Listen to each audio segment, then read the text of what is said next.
अस्सलाम वालेकुम एवरीवन। कैसे हैं आप लोग? उम्मीद करता हूँ आप लोग खैरियत से होंगे और अल्लाह आप सबको खैरियत से रखे। डियर स्टूडेंट्स, आज के इस वीडियो के अंदर हम जो CS408 के असाइनमेंट नंबर 2 का जो सोल्यूशन है वो आप लोगों के साथ डिस्कस करेंगे। तो अगर आप हमारे चैनल पे पहली बार आए हैं तो लाजमी चैनल को सब्सक्राइब कर दें। अगर वीडियो अच्छी लग रही है तो लाजमी लाइक और शेयरिंग करके जाइएगा। अगर आप मुझसे पेड पे किसी भी बुक की असाइनमेंट बनाना चाहते हैं तो मुझसे व्हाट्सएप पर कॉन्टैक्ट कर सकते हैं। मैं आपको हर बुक की असाइनमेंट जो है वो यूनिक बना के दूंगा और 100% मार्क्स की गारंटी दूंगा। तो चलिए स्टार्ट करते हैं अपना आज का वीडियो। यहाँ पे मैंने CS408 के जो असाइनमेंट नंबर 2 का सोल्यूशन है वो आप लोगों के साथ ओपन किया हुआ है। सो यहाँ पे पहला जो मेरे पास क्वेश्चन था वो ये था कि there are two images in the below mention table, identify that which one of the following is a low fidelity prototype and which one is a high fidelity prototype and write your answer. अब low fidelity prototype क्या होता है, पहले आपको ये बताना चाहिए, फिर आपको बताना चाहिए कि हाई फिडेलिटी प्रोटोटाइपिंग क्या होती है। अब इसी को आप अगर सर्च कर लें, कॉपी करें, गूगल के ऊपर जाकर इसको सर्च कर लें तो गूगल आपको वाज़ेह तौर पे इसका आंसर बता देगा। सॉरी, लो फिडेलिटी प्रोटोटाइपिंग क्या होती है? So low fidelity prototype are often paper based and do not allow user interaction। मतलब ये डायरेक्टली यूजर इंटरेक्शन जो अलाउ नहीं करता। They range from a series of hand drawn mockups to printouts। मतलब ये हैंड ड्रॉन मॉकअप्स हम लोग बनाते नहीं, उसके लिए यूज होता है। मतलब बड़ी सी रफ सी डिजाइनिंग होती है इसके अंदर। ठीक है, यहाँ पे उन्होंने कुछ एग्जांपल भी दी हैं आपकी लो फिडेलिटी प्रोटोटाइपिंग की, कौन कौन सी एग्जांपल्स होती हैं वो यहाँ पे दी गई हैं। ठीक है, अब अगर हम इसके अंदर ये डिजाइन वाला हमारे पास जो दिया गया, ये अगर देखें तो ये हमारे पास एक हैंड ड्रॉन डिजाइन है। आपको खुद भी यहाँ पे अगर नजर आ रहा होगा, ये देखें, ये हैंड से जैसे पिक्चर एक स्केच ड्रा किया होता है ना, ये देखें हैंड ड्रॉन एक पिक्चर है आपके सामने शो हो रही है। अच्छा, अगर हम हाई फिडेलिटी की बात करें तो देखें प्रॉपर इन्होंने ये डिजाइन क्रिएट किया हुआ है। अभी हाई फिडेलिटी की अगर हम बात करें, सो ये मैं इसको कॉपी कर लेता हूँ हाई फिडेलिटी को। ये इधर हाई फिडेलिटी प्रोटोटाइपिंग को कॉपी करते हैं हम लोग और इसको चलें सर्च करते हैं हम यहाँ पे। तो हाई फिडेलिटी प्रोटोटाइपिंग हमें यहाँ पे दिखाया गया is where a product being to take shape using a mockup with colour and content, designer can create hi-fi prototyping that looks and function as close to find the product as possible.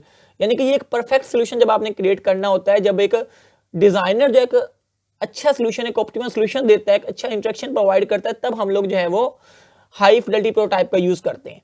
ठीक है जी। सो यहाँ पे इसका जितने भी defines Google के ऊपर दी गई थी, मैं आपके साथ वो उसका जो है ना एक निचोड़ शो कर रहा हूँ, कंक्लूजन आपके साथ शेयर कर रहा हूँ। ठीक है, अच्छा, अब उन्होंने क्या है कि लो फिडेलिटी प्रोटोटाइप क्या होती है और हाई फिडेलिटी प्रोटोटाइप क्या होती है इनमें से, तो वो आप पहचाने। तो अब मैंने जैसे आपको बता दिया कि लो फिडेलिटी प्रोटोटाइप कौन सी होती है, जिसके अंदर हैंड ड्रॉन को स्केच बनाया जाता है, तो ये लो फिडेलिटी के अंदर आता है। अब हाई फिडेलिटी प्रोटोटाइपिंग कौन सी होती है, जिसके अंदर प्रॉपर डिजाइन किया जाता है। ठीक है, कि डिजाइनर जब प्रॉपर डिजाइन बनाता है, जैसे आपके LMS का इंटरफेस है, एक प्रॉपर डिजाइन है। ठीक है, आपकी कोई मोबाइल की एप्लीकेशन है, एक प्रॉपर डिजाइन है। सो ये हाई फिडेलिटी प्रोटोटाइपिंग के अंदर आता है। अब लो फिडेलिटी प्रोटोटाइपिंग क्या होता है, एक मेथड होता है creating early rough version of a design. बड़ी इंपॉर्टेंट बात है यहाँ पे कि जब आपने रफ वर्जन बनाना होता है डिजाइन का, तब आप लो फिडेलिटी प्रोटोटाइपिंग का यूज करते हैं। It allows for quick testing of concept. मैंने इसका यूज लिखा है कि ये आखिर यूज क्यों करते हैं, फॉर क्विक टेस्टिंग। ये क्विक टेस्टिंग के लिए यूज होता है। वैलिडेशन ऑफ आइडियाज, यानी कि अब जाहिर सी बात है एक डिजाइनर जिसको तो टाइम लगेगा प्रॉपर कलर यूज करने में, प्रॉपर उसको मैनेज करने में, लेकिन अगर आप हैंड ड्रॉन यूज कर रहे होते हैं तो वो तो जैसे आप एक आइडिया यूज कर रहे होती हैं, वो एक लेस डिटेल्ड होता है। एक जस्ट अपनी एक फंक्शनैलिटीज को जस्ट हम कंप्रेस करके उसको दिखा रहे होते हैं कि इसके इस तरह का ये बन के आएगा हमारे सामने, इस तरह का प्रीव्यू करवाएगा। ठीक है, उसके बाद मैंने यहाँ पे लिखा हुआ है कि less detailed than the fidelity prototyping and often use in the early stage of production development. देखें ना, अर्ली स्टेज के ऊपर ये यूज होता है।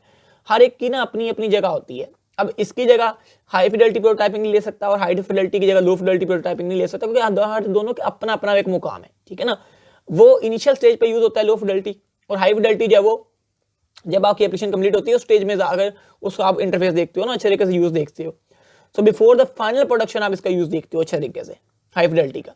अब high Fidelity prototyping is a method of creating detailed and realistic version, यानी कि जो एक फाइनल वर्जन होता है वो एक डिजाइन का आपको दिखाया जाता है closely resembling the product.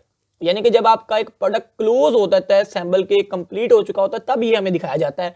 It is typically used to validate usability, user experience की बात अगेन से यहाँ पे भी सर कर रहे हैं, and overall design before the final production. ठीक है, it is mainly used to test and validate the design with real users और स्टेक होल्डर्स। तो ये मैंने आपके सामने इसलिए इसको डिटेल में बताया है। पहले मैंने आपको इसकी डिफाइनें बताई हैं दोनों की, ताकि आपको फर्क करना वाज़ेह हो जाए, आपको पता लग जाए कि आप 100% करेक्ट सोल्यूशन जो पुट कर रहे हैं। ठीक है, सो ये जस्टिफिकेशन का कहा था सर ने, और इसने कहा था कि नो लॉन्ग स्टोरीज आपने नहीं छोड़नी। तो इनमें से ये मैंने आपके चार लाइनें लिख दी हैं, आप इनमें से कोई एक आधी लाइन कट कर दीजिएगा एक आधी रख लीजिएगा, बस 1.5-2 लाइनों के अंदर इसको कंप्रेस कर दें, ज़्यादा इसके अंदर डिटेल में जाने की जरूरत नहीं है। अब मैंने इतनी लाइनें लिखी इसलिए ताकि आपको हर एक बंदा अपने हिसाब से यूनिक कर ले इसको। As you studied about several advantages and disadvantages of low and high fidelity prototypes, there are some statements in the column named statement in the below mentioned table. There are the advantages and the disadvantages of the low and high fidelity prototypes. You are required to just write advantage and disadvantage toward each statement in the column named advantage and disadvantage. हमने बताना है कि low fidelity prototype जो है उसका navigational and flow limitation जो है उसका एडवांटेज है या डिसएडवांटेज है, ये हमारे पास एक डिसएडवांटेज होता है।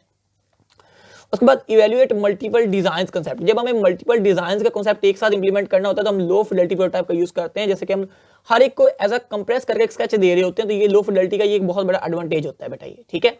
एड्रेस स्क्रीन लेआउट इश्यूज, अब जो आप स्क्रीन के जो लेआउट इश्यूज आ रहे होते हैं, आप कह रहे हैं कि ये यहाँ पे ये हमने फर्ज करें आपने डिजाइन बनाया, आपने उसके अंदर एक चीज जो है वो राइट साइड पे रख दी। अब डिजाइनर जो है आप जो लो फिडेलिटी प्रोटोटाइप जो डिजाइन कर रहा है, अब उसने तो वहां पे रख दी लेफ्ट साइड पे, लेकिन जो अब क्लाइंट था वो कहता है नहीं मुझे लेफ्ट पे नहीं चाहिए, मुझे राइट पे चाहिए। अब ये जो इश्यूज हैं ये इतनी जल्दी आपको समझ आ रहे हैं क्लाइंट की, आप सेटिस्फेक्शन ले रहे हो इतनी जल्दी क्योंकि आप एक लो फिडेलिटी प्रोटोटाइप का यूज कर रहे हो। हाई फिडेलिटी प्रोटोटाइप जब बहुत लेट जाके डिजाइन होगा ना, तो लो के ऊपर हमारे पास ये सबसे बड़ा एडवांटेज होता है। इस वजह से हमें अगेन एंड अगेन डिजाइन नहीं करना पड़ता हाई फिडेलिटी को, ठीक है। अब आपका जो हाई फिडेलिटी प्रोटोटाइप होता है जाहिर है उसके अंदर कलर भी यूज करनी है, उसके अंदर आपने सोचना भी है, तो बहुत टाइम टेकिंग होता है, मैंने आपको ऑलरेडी बताया, तो ये इसका बहुत बड़ा डिसएडवांटेज है, ठीक है। Look and feel to final product, जाहिर सी बात है जब आप फाइनल प्रोडक्ट लुक देते हैं तो ये आपकी हाई फिडेलिटी प्रोटोटाइप का एक बहुत बड़ा एडवांटेज है, ठीक है जी। सो ये हमारे 2 क्वेश्चन थे और मैंने बहुत डिटेल के साथ इसको एक्सप्लेन करने की कोशिश की है और मैं उम्मीद करता हूँ कि आपको समझ आ गई होगी। अगर आप इसको खुद बना सकते हैं तो वेल एंड गुड है, अगर नहीं बना सकते तो मुझे आप व्हाट्सएप पे मैसेज करें, इंशाल्लाह मैं आपको पेड के ऊपर इसका सोल्यूशन बना के दूंगा। मिलते हैं इंशाल्लाह लेक्चर के अंदर, तब तक के लिए इजाजत दीजिए जी। अल्लाह हाफिज़ और अस्सलाम।